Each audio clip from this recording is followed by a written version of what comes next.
जय हिंद दोस्तों, मैं एसपी सर आप सभी मित्रों का सदाशिव कोचिंग क्लासेस के यूट्यूब चैनल पर हार्दिक स्वागत करता हूं। दोस्तों DElEd BTC second semester complete mathematics section के अंतर्गत दोस्तों आप सभी मित्रों के प्रैक्टिस सेट चल रहे हैं। अभी तक मैंने आप सभी मित्रों को 9 प्रैक्टिस सेट प्रोवाइड कराए हैं। यानी दोस्तों आज की क्लास में प्रैक्टिस सेट दोस्तों कौन सा होगा? 10th। बहुत ही ध्यान से बहुत ही अच्छे से देखिएगा क्योंकि सारे प्रैक्टिस सेट दोस्तों आपकी परीक्षा की दृष्टि से इंपॉर्टेंट है।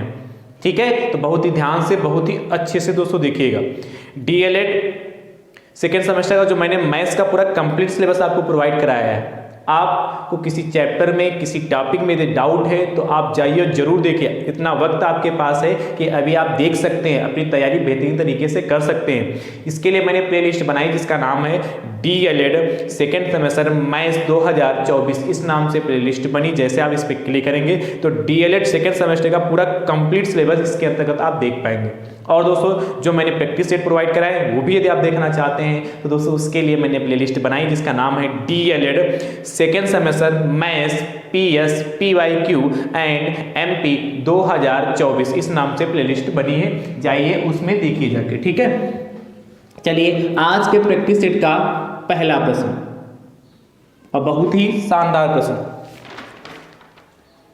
आपसे कहता है कि दो संख्याओं का लासा दो संख्याओं का लासा मासा का 28 गुना है। मासा का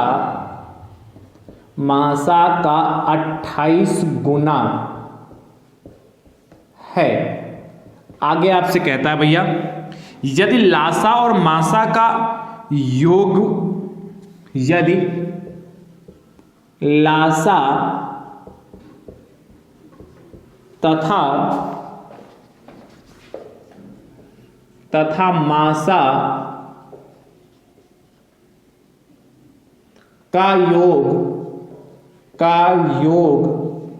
1740 हो तो नहीं तथा पहली संख्या 420 हो, तथा पहली संख्या 420 हो तो दूसरी संख्या बताइए। तो दूसरी संख्या बताइए। देखिए कितना अच्छा प्रश्न है। आपसे कह रहा दो संख्याओं का जो लासा है वो मासा का 28 गुना है, ये पहली कंडीशन। आगे कहता है यदि लासा तथा मासा का योगफल, दूसरी कंडीशन, मतलब लासा और मासा को यदि हम जोड़ दे तो 1740 हो जाता है। पहली संख्या आपके पास 420 है तो हमें से दूसरी संख्या बतानी। तो ध्यान से देखिएगा, दिया गया सबसे पहले मान लें, माना मासा बराबर, या ऐसे लिखते हैं माना दोनों संख्याओं का मासा बराबर। चलो ऐसे लिख लो, चलो माना मासा बराबर कितना x मान लेते हैं तो लासा कितना हो जाएगा? 28x। यही तो कह रहा दो संख्याओं का जो लासा मासा का 28 गुना, तो मासा यदि x है तो x का 28 गुना 28x हो जाएगा। और प्रश्नानुसार कंडीशन क्या है आपके पास? कह रहा है लासा तथा मासा का योगफल, तो x प्लस 28x इन दोनों को जोड़ दें, लासा और मासा दोनों को जोड़ते हैं तो 1740 हो जाता है। तो x प्लस 28 तो 29x, तो 29x बराबर कितना? 1740। यानी कि यहाँ से x बराबर कितना हो जाएगा? 1740 बटे 29। हाँ, तो 6 बार जाएगा, 6 9 54 और 6 दूनी 12 और 5 17। सही है, 6 बार जाएगा ना। 29 एकम 29, 29 छक्का 174 जीरो, बात समझ पाएगा नहीं भाई। देखिए यदि 29 की मल्टीप्लाई आप 6 से करो, देखिए 6 9 54 आएगा, और 6 9 54 हंस रहा है 5 और 6 दूनी 12, 5 12 5 17, 174 ही आएगा। ठीक है, कितना खाली 60 आए जाके। तो x की वैल्यू दोस्तों आपके पास 60 आई जाके। तो जब x की वैल्यू आपके पास 60 आई जाके, तो देखिए यहाँ से मासा कितना हो जाएगा हमारा, मासा बराबर हमारे कितना हो जाएगा, x की वैल्यू 60, तो मासा x था तो 60 हो गया, और लासा कितना हो जाएगा, लासा बराबर 28 इंटू एक्स की जगह कितना रखोगे 60, मल्टीप्लाई कर लो तो कितना हो जाएगा, जीरो तो रहेगा ही रहेगा, 6 अट्ठे 48 के 8 के 4 और 6 दूनी 12 4 16 1680, 1680 हो गया। और आपको पहली संख्या दिया है, पहली संख्या बराबर आपको क्वेश्चन में दे रखा है, पहली संख्या कितनी है आपके पास 420 है। तो देखिए आप एक रिलेशन पढ़े थे लासा मासा में, लासा मासा पहली संख्या इंटू दूसरी संख्या, तो क्या जानते हैं, लासा इंटू मासा, लासा गुणे मासा बराबर पहली संख्या गुणे दूसरी संख्या। तो पहली संख्या गुणे दूसरी संख्या, दूसरी संख्या, पहली संख्या गुणे दूसरी संख्या।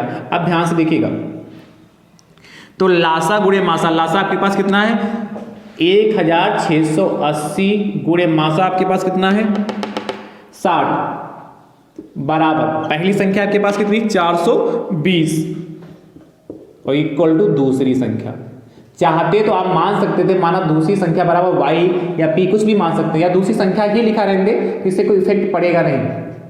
तो देखिएगा आपको पता जो गुणे में होता है बट्टे में जाता है, तो देखिएगा दूसरी संख्या बराबर कितना हो जाएगा 1680 गुणे 60 बटे 420। ठीक है, अब देखिए काट लिए, जीरो से जीरो गया और ये 4 बार में जाएगा, 4 दूनी 8 4 चक्कू 16, 42 इक्कम 42 42 चक्कू 168 मल्टीप्लाई कर लो तो 4 छंग 24 240। तो नीचे लिखना आता, आपसे पूछा था दूसरी संख्या आता, या यहीं लिख दो उसी के आगे आता, दूसरी संख्या बराबर 240, ही हमारा फाइनल आंसर आ गया। ठीक, चलिए फटाक से अच्छे से कर लीजिए, बेहतरीन प्रश्न है और अच्छा प्रश्न है। ठीक है, नोट करिए फटाफट।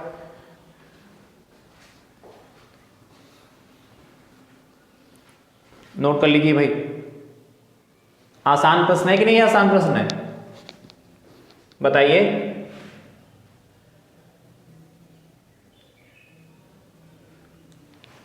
अगला कह रहा है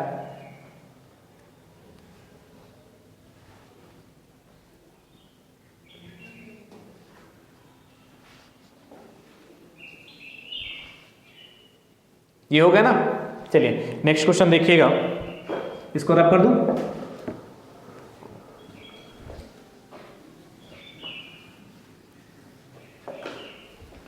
सेकंड, दूसरा प्रश्न आपसे कहता है क्या, कहता है एक वर्गाकार मैदान की, एक वर्गाकार मैदान की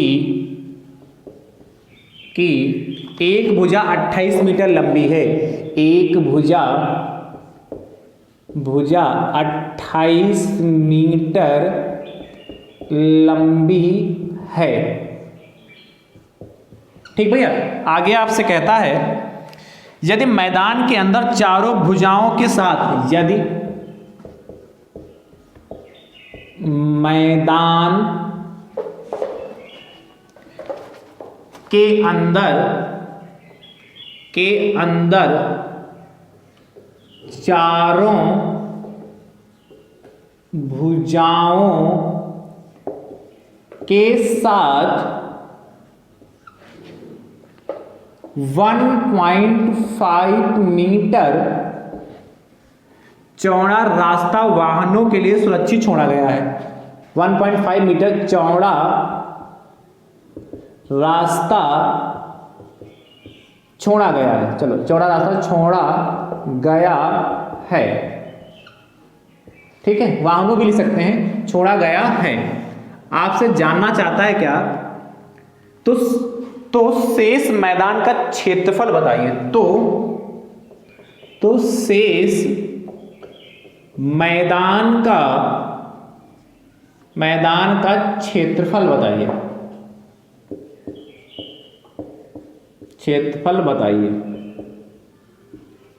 देखिएगा, ये भी अच्छा प्रश्न और आसान प्रश्न है, ध्यान से।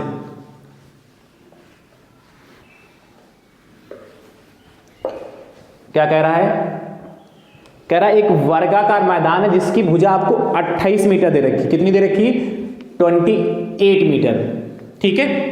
आगे आपसे कहता है यदि मैदान के अंदर चारों भुजाओं के साथ 1.5 मीटर चौड़ा रास्ता छोड़ा गया है, 1.5 मीटर चौड़ा रास्ता छोड़ा गया, तो शेष मैदान का क्षेत्रफल बताइए।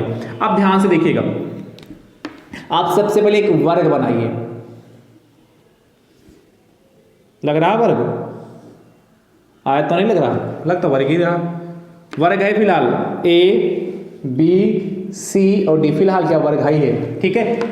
एक वर्गाकार मैदान की भुजा 28 मीटर। अच्छा, एक चीज तो आप जानते हैं क्या, कि वर्ग की सभी भुजाएं क्या होती, बराबर होती, इसलिए ये भी 28 होगा, ये भी भुजा 28 होगी, ये भी भुजा 28 होगी और ये भी भुजा 28 होगी, सारी भुजाएं आपकी 28 की हो जाएंगी। अगली लाइन कहता है यदि मैदान के अंदर चारों भुजाओं के साथ 1.5 मीटर चौड़ा रास्ता है, यानी कि मैदान के अंदर की बात करता है, ध्यान सुनिएगा।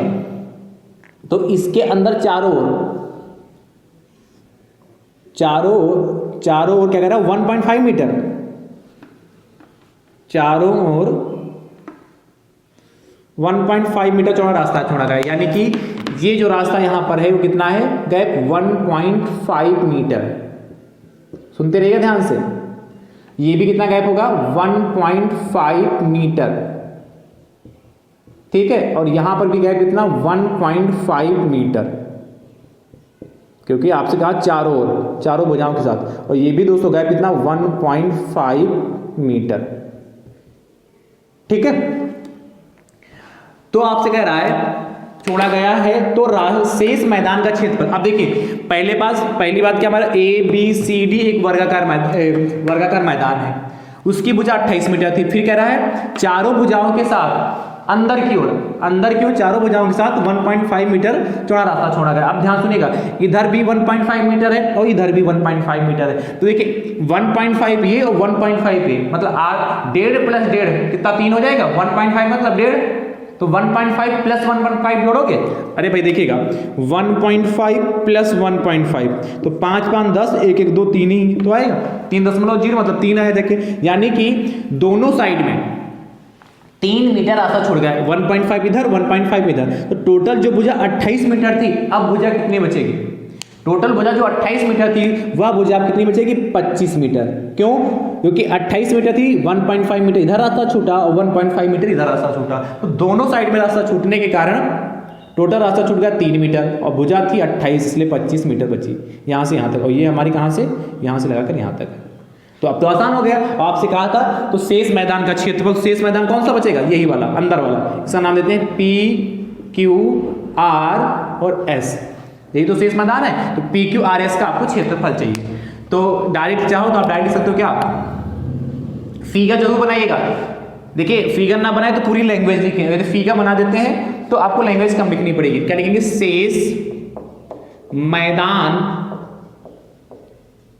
का क्षेत्रफल, शेष मैदान का क्षेत्र, और शेष मैदान है कैसे, वर्गाकार, तो वर्ग का क्षेत्रफल क्या होता है, शेष मैदान या शेष, ऐसे लिखो, ऐसे ना लिखो, शेष मैदान पूछा तो यहां पर है तो ऐसे लिखो, शेष वर्गाकार मैदान का क्षेत्रफल, वो आप जानते क्या होता है, भुजा स्क्वायर होता है, वर्ग की भुजा स्क्वायर, और भुजा कितनी आपकी 25, और 25 का स्क्वायर कितना हो जाएगा 625 वर्ग सेंटीमीटर, नहीं वर्ग मीटर, या मीटर स्क्वायर। ये हमारा फाइनल आंसर आ गया। तो नीचे लिखना, अतः शेष वर्गाकार मैदान का क्षेत्रफल बराबर 625 वर्ग मीटर। कैसे आया आपने अच्छे समझ लिया कि नहीं समझ लिया? चलिए नेक्स्ट, सेकंड के बाद थर्ड, तीसरा क्वेश्चन आपसे कहता है एक वर्गाकार मैदान की भुजा 45 मीटर लंबी है। यदि मैदान के अंदर चारों भुजाओं के साथ 2.5 मीटर चौड़ा रास्ता छोड़ा गया है तो शेष मैदान का क्षेत्रफल बताइए या ज्ञात कीजिए। जैसे किया है वैसे करिएगा और इसका उत्तर दोस्तों आप कमेंट बॉक्स में जरूर दीजिएगा। चलिए नोट करिए,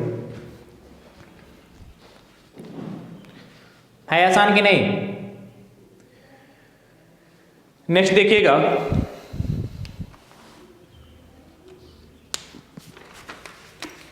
नेक्स्ट क्वेश्चन आपसे कहता है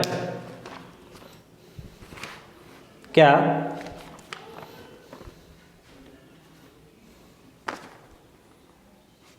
रब करूं इसको, तीसरे के बाद चौथा देखिएगा।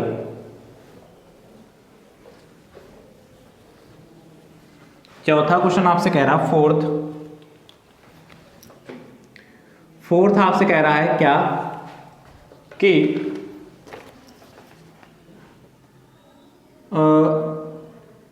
365 गुणे 1002 का वितरण नियम से मान ज्ञात कीजिए। का वितरण नियम से मान ज्ञात कीजिए। वितरण नियम से मान ज्ञात कीजिए। अब देखिएगा इसको कैसे करेंगे, वितरण नियम से मान कैसे ज्ञात करते हैं, देखिएगा। इसको हटाऊं,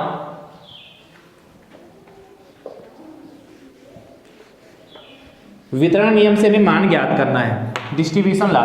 देखिएगा वितरण नियम होता क्या है, जैसे a इंटू ब्रैकेट में b प्लस सी लिखा हो, क्या कहीं पर यदि a इंटू क्या लिखा हो b प्लस सी, तो हम लिख सकते हैं क्या a इंटू बी। आपको पता है a की मल्टीप्लाई b से करेंगे तो a इंटू बी हो जाएगा। a के पहले का आएगा चिन्ह प्लस का, यहाँ भी प्लस, तो प्लस प्लस प्लस हो जाएगा a इंटू सी। ये होता है हमारा वितरण नियम। वैसे तो आपको पता है 336 है और गुणे कितना 1002 है। इसको सिंपल मल्टीप्लाई करके कर लें आंसर आ जाएगा। नहीं, सिंपल मल्टीप्लाई करके यदि आप आंसर लाते हैं तो एग्जामिनर काट देगा। तो आप कहेंगे सर आंसर तो वही आ रहा, तो आंसर तो वही आएगा, चाहे सिंपल मल्टीप्लाई करें चाहे वितरण नियम से करें। पर आपसे कहा है का वितरण नियम से मान ज्ञात करना, हमें वितरण नियम का यूज करना है इसमें, तो वितरण नियम ही लगाना होगा। तो आप क्या करेंगे 365 ऐसे रखिए और देखिए 1002 को आप लिख सकते हैं 1000 प्लस 2। देखिए जैसे 100 है या 1000 जो उसके पास में उसी को तोड़ो तो देखिएगा। अब देखिए a की जगह पर यहाँ पर कितना 365 हो गया, b की जगह पर यहाँ पर कितना 1000 हो गया और c की जगह पर यहाँ कितना 2 हो गया। तो जहाँ पर a है वहाँ कितना हो जाएगा 365 a इंटू बी। तो 365 गुणे 1000 प्लस 365 गुणे 2 हो गया a इंटू सी। तो a आपका 365 और c कितना आपका 2 हो गया। बस सॉल्व कर लो। तो देखिए 365 तो ये है और 1000 से मल्टीप्लाई कर लो तो 1000 हो गया, प्लस इसकी से मल्टीप्लाई करो 2 पंचे 10 हो गया जाके, 2 छाक 12 1 13 हो गया जाके और 2 3 6 1 7 हो गया। ये 730 होगा, जोड़ लो इसमें कितना आएगा 365730। ये हमारा फाइनल आंसर आ गया। अब जब आप इसको सिंपल मल्टीप्लाई करेंगे तब भी यही आएगा। ठीक है, तो ये वितरण नियम हो गया आपका। फोर्थ के बाद फिफ्थ देखिएगा। फिफ्थ आपसे कहता है क्या 775 गुणे 1005 का वितरण नियम से मान ज्ञात कीजिए। जैसे किया है वैसे करिएगा और इसका उत्तर दोस्तों आप कमेंट बॉक्स में जरूर दीजिएगा। चलिए नोट करिए, एक से बढ़कर एक बेहतरीन प्रश्न है दोस्तों। ठीक है, नोट कर लीजिए फटाफट। हो गया, नोट कर लिया ना।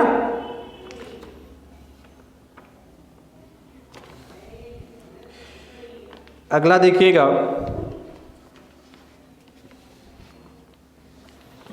अगला आप बताएं। अगला क्वेश्चन आपसे कह रहा है क्या,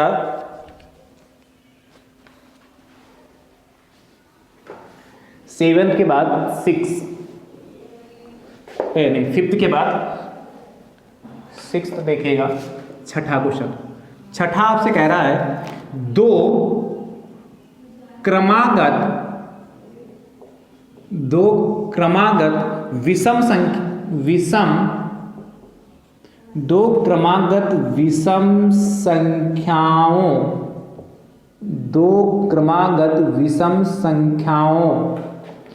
का योगफल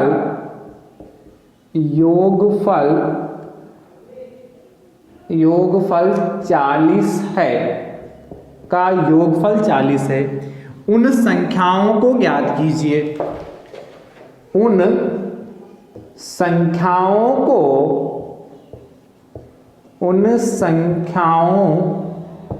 को ज्ञात कीजिए। तो देखिए कैसे करेंगे, ठीक है, इसको रब करें, इसको रब कर दें। चलिए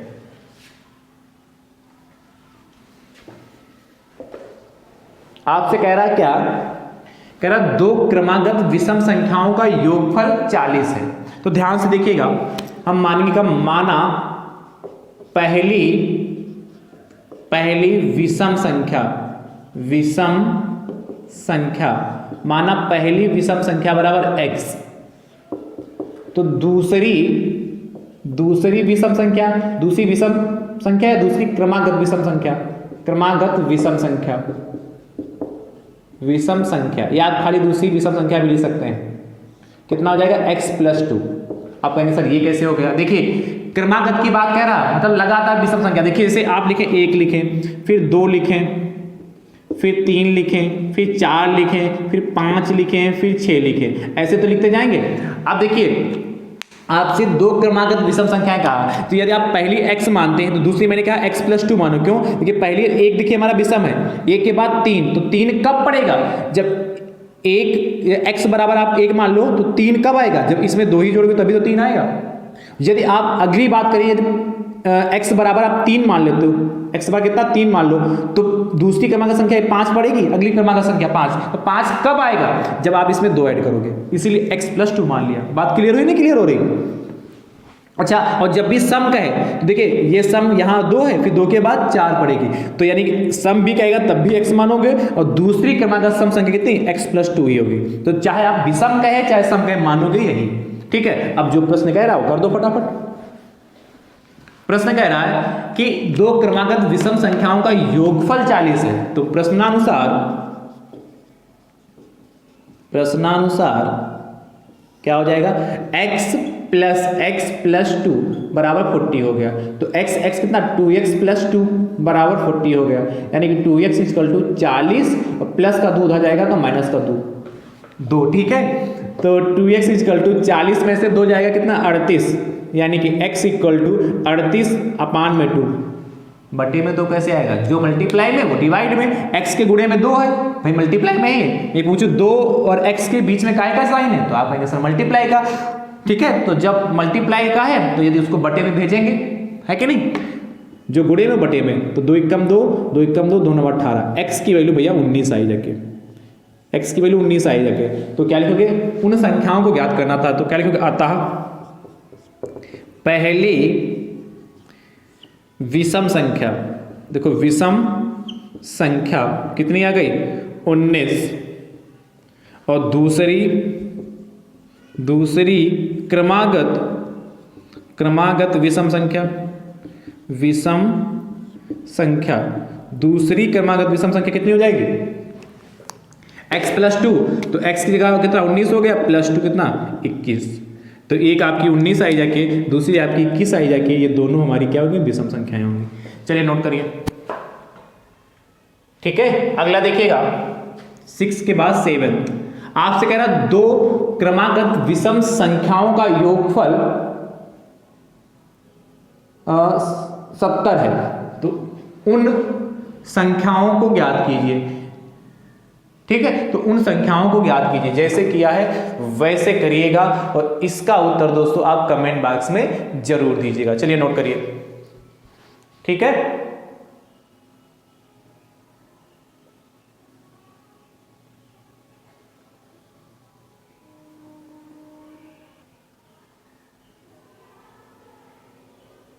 ठीक है। चलिए ये भैया यहां विषम ना, यहां सम कर लो। क्या? दो क्रमागत सम संख्याओं कर लो। सम संख्याओं का योगफल 70 है, तो उन संख्याओं को ज्ञात कीजिए, जैसे किया है वैसे करिएगा और इसका उत्तर दोस्तों आप कमेंट बॉक्स में जरूर दीजिएगा। चलिए नेक्स्ट देखिएगा, ऑब्जेक्टिव क्वेश्चन आपसे कह रहा है क्या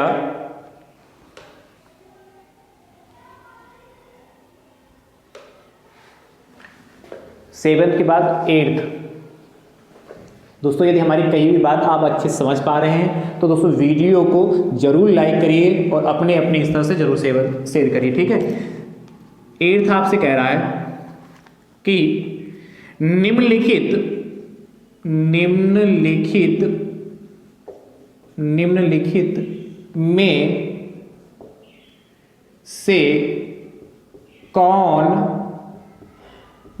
में से कौन सी परिमेय संख्या नहीं है। निम्नलिखित में कौन सी परिमेय संख्या नहीं है? ध्यान से देखिएगा, चार ऑप्शन इसके आपको दिए हैं। पहला, दूसरा, तीसरा एंड चौथा। तो फर्स्ट ऑप्शन आपसे कहता है 22/7, सेकेंड ऑप्शन आपसे कह रहा है पाई, थर्ड ऑप्शन आपसे कह रहा है 0.69 और अगला आपसे कह रहा है 5/√16। तो देखिएगा भैया, आपसे कह रहा है, ध्यान से क्वेश्चन को पढ़े, निम्नलिखित में कौन सी परिमेय संख्या नहीं। क्वेश्चन को बहुत ध्यान से पढ़ना, परिमेय संख्या नहीं आपसे कहा है। पता चला आपने इतना पढ़ा, निम्नलिखित में से कौन सी परिमेय संख्या, और फटाक से पहला ऑप्शन टिक कर दिया, तो मामला गड़बड़ हो जाएगा। पूरा ध्यान से पढ़ो, नहीं है तो उसको अंडरलाइन जरूर कर लो। तो यानी कि आपको बताना निम्नलिखित में से कौन सी परिमेय संख्या नहीं, यानी कि अपरिमेय संख्या बताना है। देखिए 22/7 आपकी परिमेय संख्या, तो ये तो ऑप्शन होगा नहीं। पाई, यदि कहीं पर भी पाई लिखा है तो पाई की वैल्यू तो 22/7 होती। कैलकुलेशन को आसान करने के लिए, प्रश्नों को सॉल्व करने के लिए, अच्छे से सॉल्व कर सके उसके लिए यूज करते हैं, पर पाई यदि कहीं पर आता है तो वह हमारी अपरिमेय संख्या होती है, ना कि परिमेय संख्या। 0.69 हमारे कैसा डेसिमल नंबर है, दशमलव संख्या है, और 5/√16 ये हमारी कैसी संख्या है? परिमेय संख्या है भाई। 5 और √16 का मतलब 4। क्लियर हुआ? नहीं क्लियर हुआ? चलिए नोट करिए, नोट कर लो भाई फटाफट। अच्छा प्रश्न है ये, ठीक है। नेक्स्ट देखिएगा, अगला आपसे कहता है क्या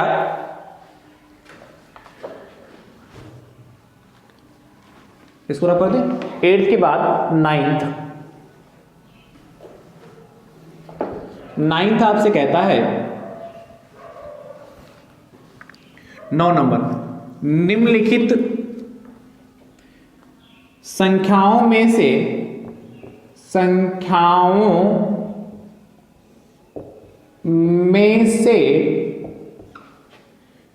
प्राकृतिक संख्या है। वैसे एक बार मैं चर्चा कर चुका हूं, प्राकृतिक संख्या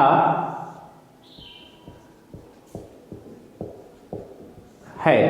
निम्नलिखित में प्राकृतिक संख्या, देखिएगा चारों ऑप्शन क्या क्या दिए हैं। पहला ऑप्शन है 2, दूसरा ऑप्शन √2, अगला ऑप्शन 3.5 एंड अगला ऑप्शन है 0। देखिएगा निम्नलिखित में से आपको बताना प्राकृतिक संख्या है। तो आप जानते हैं नेचुरल नंबर्स, प्राकृतिक संख्या कहां से प्रारंभ होती है? 1 से। 1, 2, 3, 4, 5, 6, 7, 8, ऐसे कहां तक? अनंत तक। तो ये प्राकृतिक संख्याएं होती है। देखिए पहला ही ऑप्शन 2, √2 हमारी अपरिमेय संख्या है, 3.5 दशमलव संख्या है, 0 हमारी कैसी? पूर्ण संख्या भी कह सकते हैं। चलिए अगला 9th के बाद 10th। 10वां क्वेश्चन आपसे कह रहा है निम्नलिखित संख्याओं में से प्राकृतिक संख्या है। ठीक है, क्या कह रहा है? निम्नलिखित में से प्राकृतिक संख्या है। देखिएगा 0, √5, √4 और √3। ठीक है, ये 4 ऑप्शन है। तो हमें आपको बताना नहीं इसमें से कौन सी प्राकृतिक संख्या, थोड़ा दिमाग लगा के बताइएगा, थोड़ा ध्यान से इसको देखिएगा तब बताइएगा कौन सा ऑप्शन सही होगा। तो भैया आज का प्रैक्टिस सेट आप सभी मित्रों को कैसा लगा कमेंट बॉक्स में दोस्तों जरूर बताइएगा। वीडियो को अपने अपने हिस्से से दोस्तों जरूर शेयर करिएगा। जितने प्रश्न मैंने आप सभी मित्रों से पूछे हैं उनके भी उत्तर आप कमेंट बॉक्स में जरूर दीजिएगा। हमें भी तो पता चले वास्तविकता में हमारे मित्र हमारे भाई बंधु सीख पा रहे हैं कि नहीं सीख पा रहे हैं। जो मैं सिखाने का प्रयास कर रहा हूं वह आप अच्छे से सीख पा रहे हैं कि नहीं सीख पा रहे हैं। तो ये कब पता चलेगा? जब आप कमेंट करेंगे, हमें बताएंगे। ठीक है, अब हमारी आपकी मुलाकात अगले प्रैक्टिस सेट के साथ होगी। तब तक के लिए आप सभी मित्र स्वस्थ रहिए, मस्त रहिए, मुस्कुराते रहिए। थैंक यू सो मच दोस्तों। राधे राधे दोस्तों।